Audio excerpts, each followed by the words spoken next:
हे मेरे प्रिय भक्तों, आज मैं तुमसे एक बहुत गहरा रहस्य साझा करने आया हूं, जो तुम्हें संसार की परवाहों से मुक्त कर देगा। तुम रोज सोचते हो लोग क्या कहेंगे, पर मैं पूछता हूं, जब तुम्हें ईश्वर ने बनाया है तो फिर किसी और की राय की क्या जरूरत है? बेटा, संसार का सबसे बड़ा बोझ है दूसरों की चिंता। लोग दिन रात किसी न किसी की चिंता में जलते रहते हैं। कोई कहता है मेरा बेटा ऐसा क्यों कर रहा है, कोई सोचता है मेरी पत्नी मुझे समझती क्यों नहीं, कोई दुखी है लोग मेरे बारे में क्या सोचेंगे, और कोई व्याकुल है दुनिया कहाँ जा रही है। पर क्या तुमने कभी यह सोचा है कि तुम्हारे इस सोचने से कुछ बदलता भी है क्या? तुम्हारी चिंता ने अब तक किसका भला किया है? जिसकी चिंता करते हो वह तो शायद खुद भी अपने जीवन में व्यस्त है, लेकिन तुम उस व्यक्ति के जीवन की दिशा संभालने की कोशिश में अपनी दिशा खो देते हो। मनुष्य को जब यह समझ आ जाता है कि मैं संसार का नियंता नहीं, मैं केवल एक यात्री हूं, तब वह हल्का हो जाता है। दूसरों की चिंता करने वाला व्यक्ति अपने ही भीतर का शांति स्रोत बंद कर देता है। वह ईश्वर के स्थान पर अपने मन को रख देता है और मन कभी शांत नहीं होता। हे साधक, समझो, हर आत्मा अपनी यात्रा पर है। जिसे तुम सुधारना चाहते हो वह भी अपने अनुभवों से सीख रहा है। जिसे तुम बचाना चाहते हो वह भी अपने कर्मफल के मार्ग पर चल रहा है। जैसे माता अपने बच्चे को चलते समय गिरने से नहीं रोक सकती, वैसे ही तुम किसी को उसके कर्मफल से नहीं बचा सकते। तुम केवल एक दीपक बन सकते हो जो अंधेरे में दिशा दिखाए, लेकिन चलना तो हर किसी को स्वयं ही पड़ता है। जब तुम दूसरों की चिंता करते हो तो तुम ईश्वर से कह रहे होते हो, हे प्रभु, तू अपना काम ठीक से नहीं कर रहा, मुझे करने दे। क्या यह संभव है?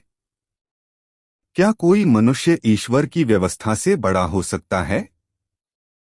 हर आत्मा अपने मार्ग पर ठीक उसी गति से चल रही है जैसे उसे चलना चाहिए।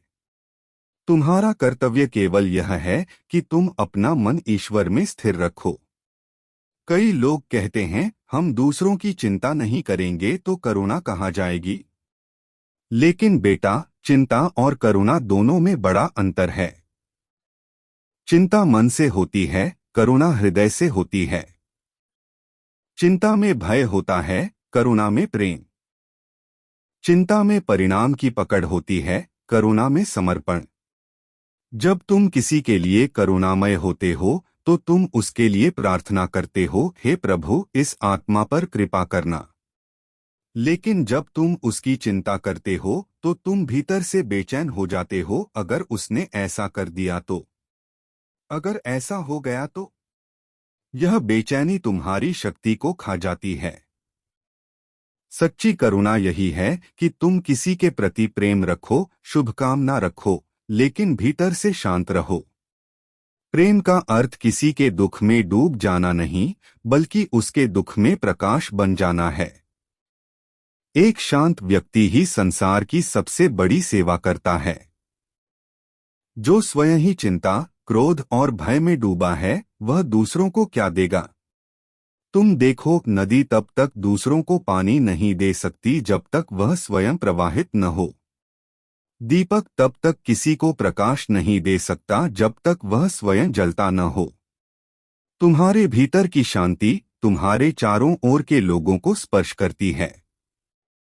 यदि तुम शांत हो तो तुम्हारे परिवार में भी एक सुकून का वातावरण फैलता है।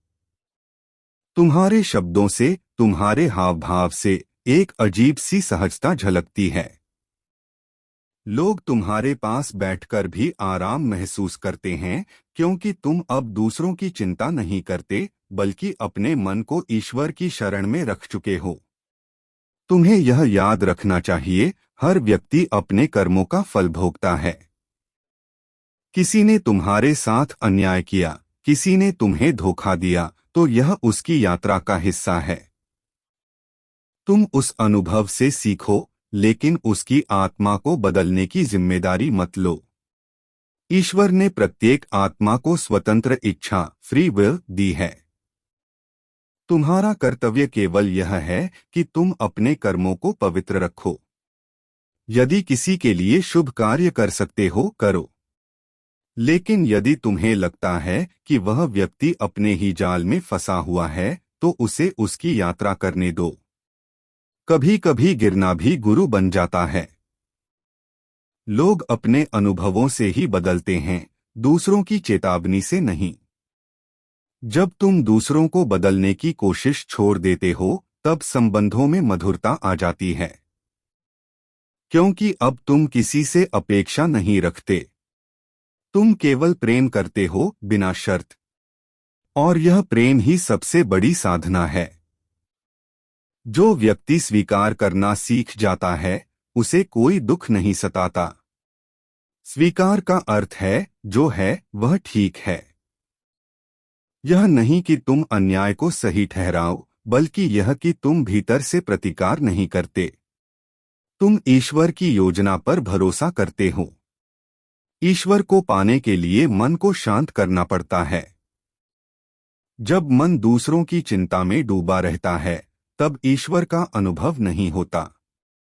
जब मन खाली होता है, शांत होता है, तभी ईश्वर की उपस्थिति अनुभव होती है। तब हर चीज अपने स्थान पर लगती है, न कोई भय, न कोई अपेक्षा। हे साधक, दूसरों की चिंता छोड़ दो। यह संसार ईश्वर का है, तुम्हारा नहीं। तुम केवल अपने दीपक को जलाए रखो। अपने भीतर प्रेम रखो, करुणा रखो और शांति रखो। बाकी सब कुछ ठीक उसी प्रकार घटित होगा जैसा होना चाहिए। सच्चा साधक वही है जो जान ले कि मैं किसी का स्वामी नहीं, किसी का नियंता नहीं, केवल प्रभु का सेवक हूँ। ऐसे ही भक्ति, कथा और उपदेश से भरे वीडियो के लिए हमारे चैनल को सब्सक्राइब करें और भक्ति की इस यात्रा में हमारे संग जुड़े।